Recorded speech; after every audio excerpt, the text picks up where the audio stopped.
This episode is brought to you by the Shop 1 in 5 Pledge. We believe that when you purchase from a small online or offline business, your dollar goes further.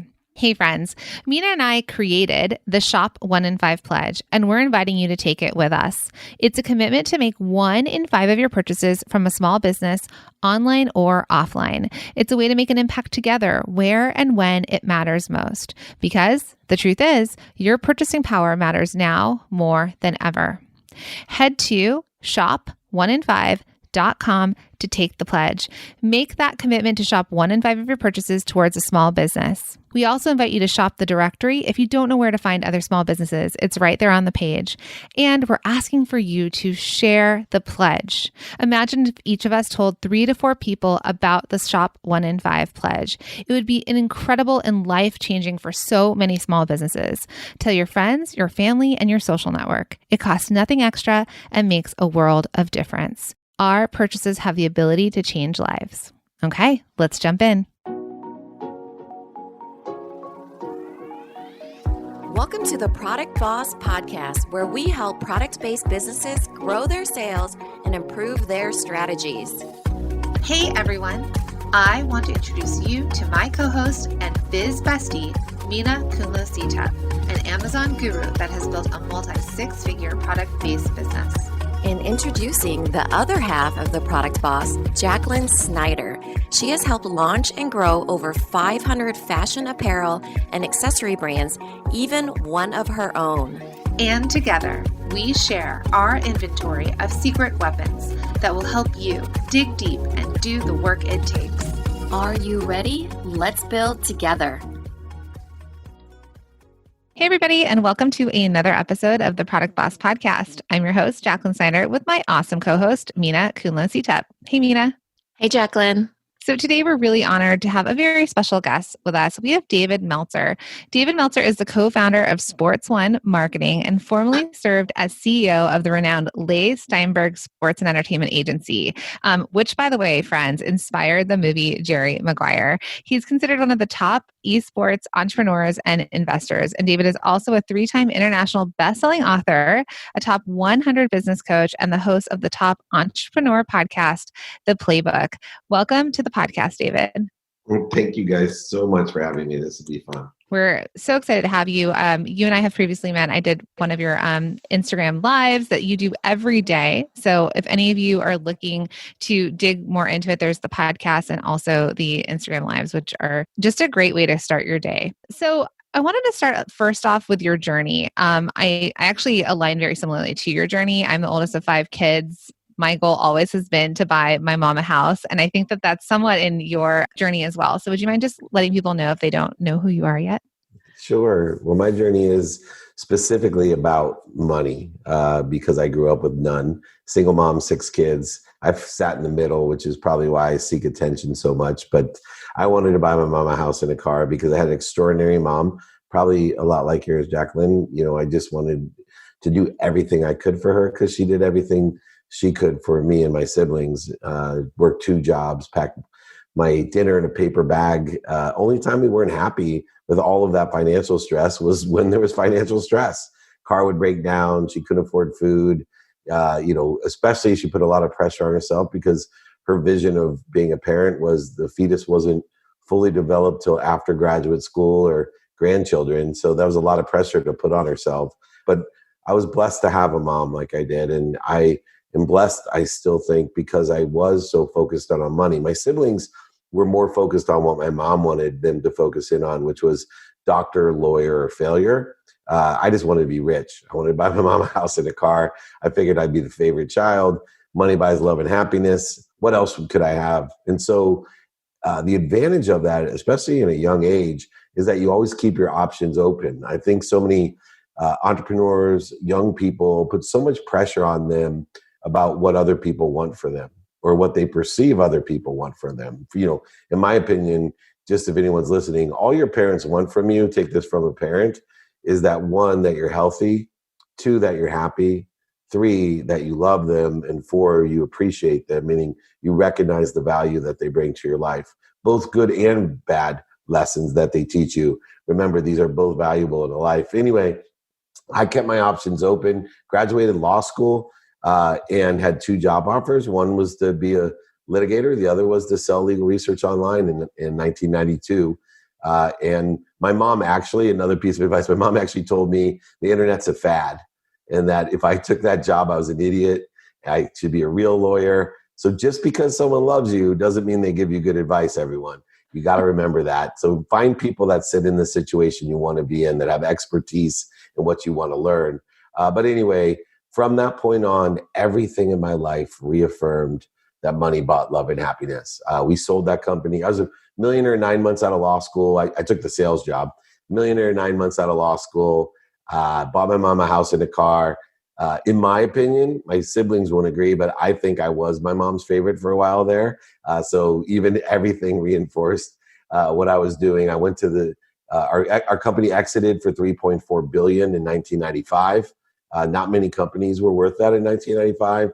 And then went to the Silicon Valley. By the time 1999 came, I was CEO of the world's first smartphone. I'm so old, they didn't even call it a smartphone. First of all, it was a Windows device, not an Apple device. Second of all, they called it a convergence device, converging telephones and computers in the palm of your hand. It was an incredible advancement in technology. Moreover, I was a multimillionaire by the time I was 30. But here's the funny thing. I had everything I ever wanted. I even married my dream girl from the 4th grade who hated me. Threw an egg. I threw an egg at her at 6th grade camp because she wouldn't go steady with me. She even married me later on in life. So I can't tell you, everything seemed to revolve around my money. And for the first time in my life at 30, I wasn't happy.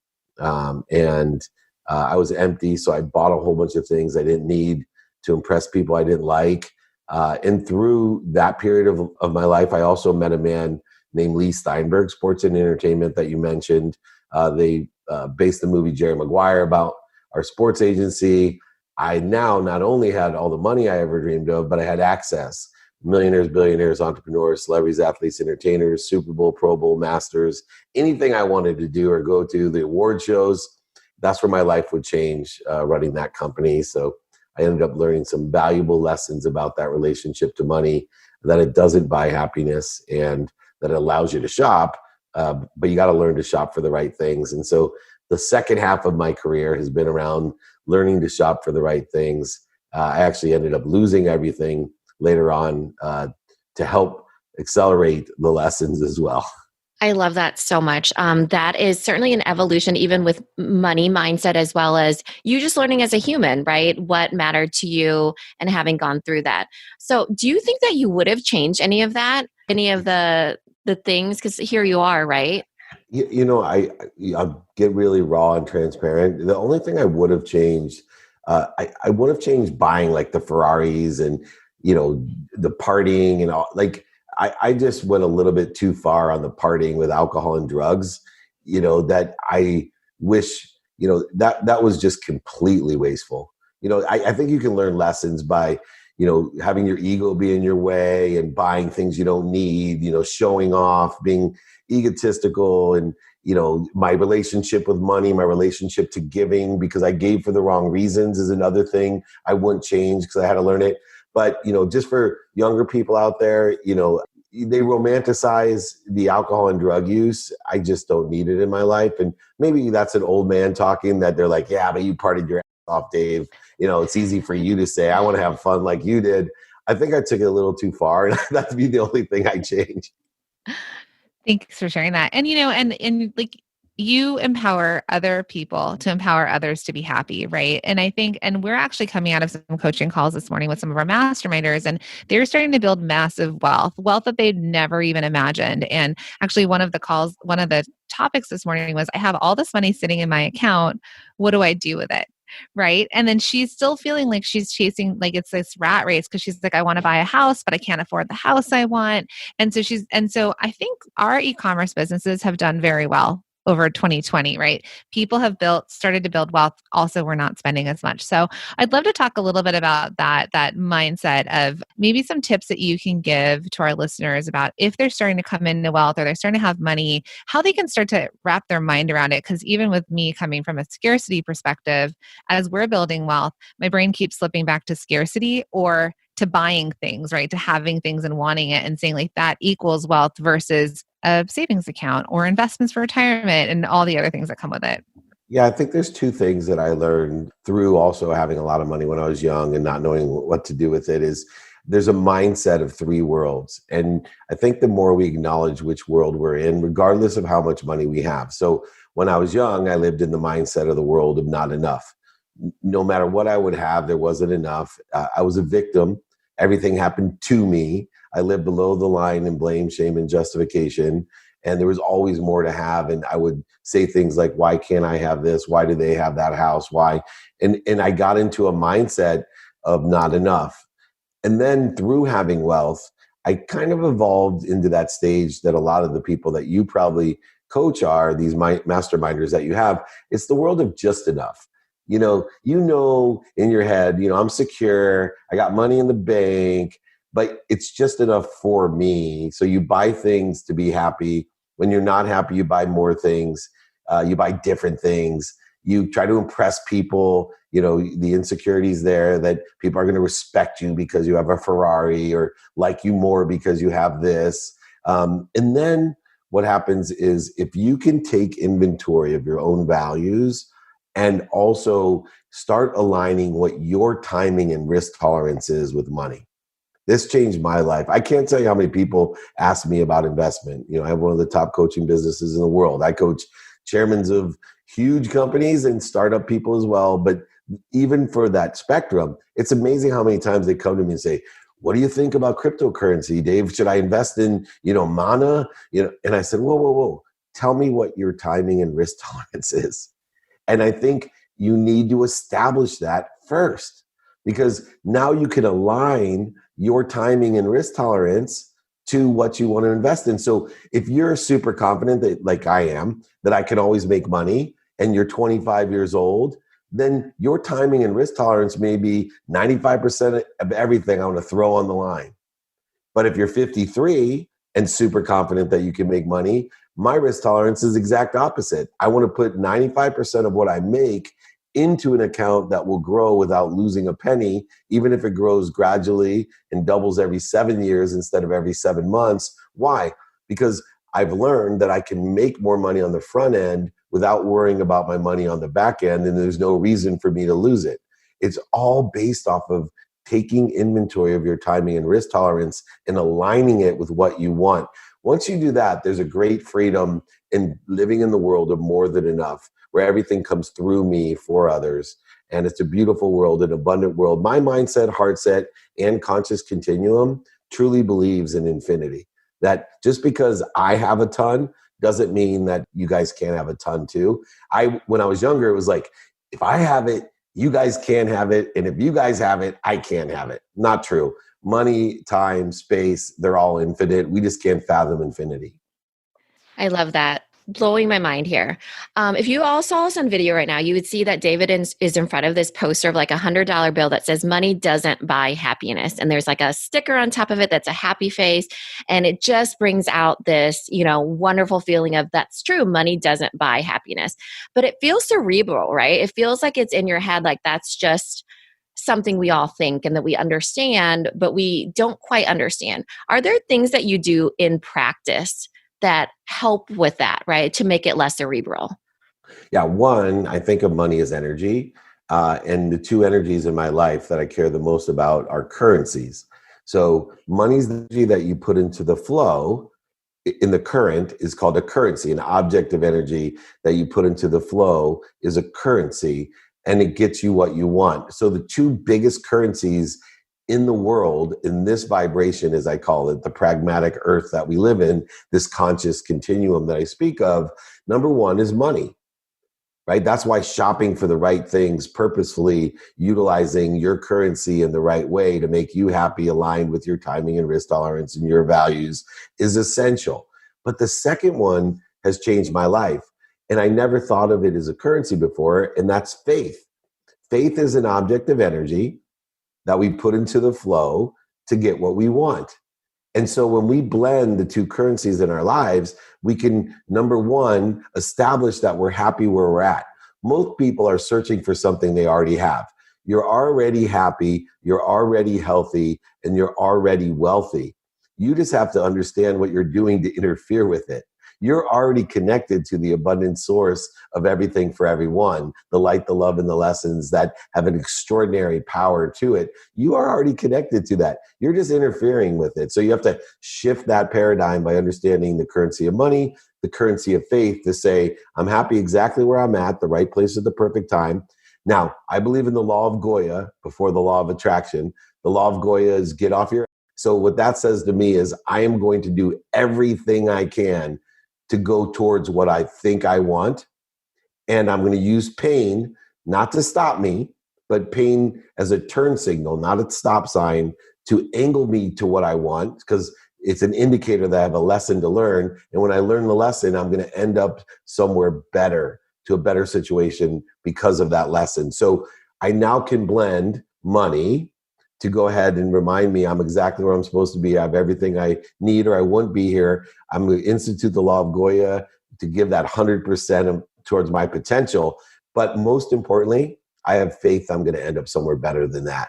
And when you blend those two currencies, money doesn't buy happiness. But here's the irony. That background by Iconic, that picture is made by Iconic. It's funny because my motto in life, trademark motto, is simply make a lot of money to help a lot of people and have a lot of fun. That's my trademarked sign. That's my mission statement. How I'm going to get people to be happy is to teach them to make a lot of money, help a lot of people, and have a lot of fun. But money doesn't buy happiness. It's what you do with it or shop with it that will. I love that so much. And that is a really cool backdrop that you have there. One of the things, I want to switch it to a little bit about the elevator pitch. You've met so many, the entrepreneur elevator pitch. Could you tell us a little bit about that? And what I'm curious about is that you've met so many people that literally stand in front of you for 60 seconds and pitch, right? But before we go into that, because I kind of felt like this was a little bit like, our 30-minute, pitch to you, right? That to be right here with you. What has impressed you about people? Is there anybody that stands out to you that you could share with us? What they did, who they were, somebody that stuck out to you and why? Yeah, absolutely. I will do a shameless plug because I have two pitch shows. One's Elevator Pitch with Entrepreneur, and I have a new hit show on Bloomberg TV and Amazon called 2-Minute Drill.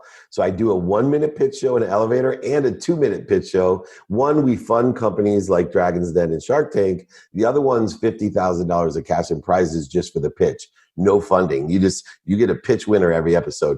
So there's 5 things that I look for, and there's one woman in the elevator pitch that was all 10s. She was the Nadia Comaneci of the pitch, 10, 10, 10. So number one, credibility. This woman had 2 exits before she was 30 years old. She had to work for the governor, went to an Ivy League school, just an extraordinary, credible person.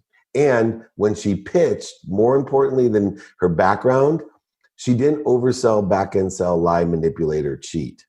So many people pitch and they ruin their pitch because they lose all their credibility. And they forget that credibility is the number one thing when you pitch. Because if you're 100% credible, people do whatever you ask. If I was 100% credible, I could say, you guys wire me $1 million after the show. I'll send you back $2 million tomorrow. If I was 100% credible, you would do it. But most people aren't. But what they do is they say really stupid things to get in the way. They'll say, my revenue's up 300% this year.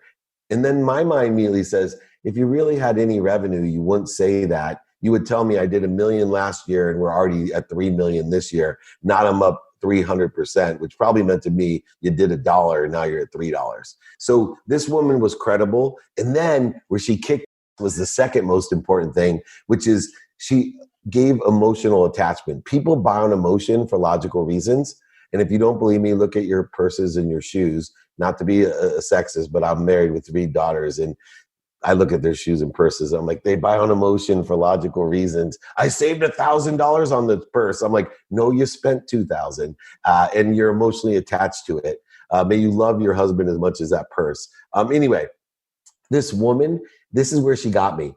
Nothing to do with her business. She was only 18. She was volunteering and she met 2 12-year-old little kids that didn't have parents, and she wanted to adopt, and she was going to college and she wanted to adopt them. And her parents said, if you adopt these kids, we're going to disown you. And she still adopted. And now she was in her 30s and these kids were almost in high school out of high school that she adopted.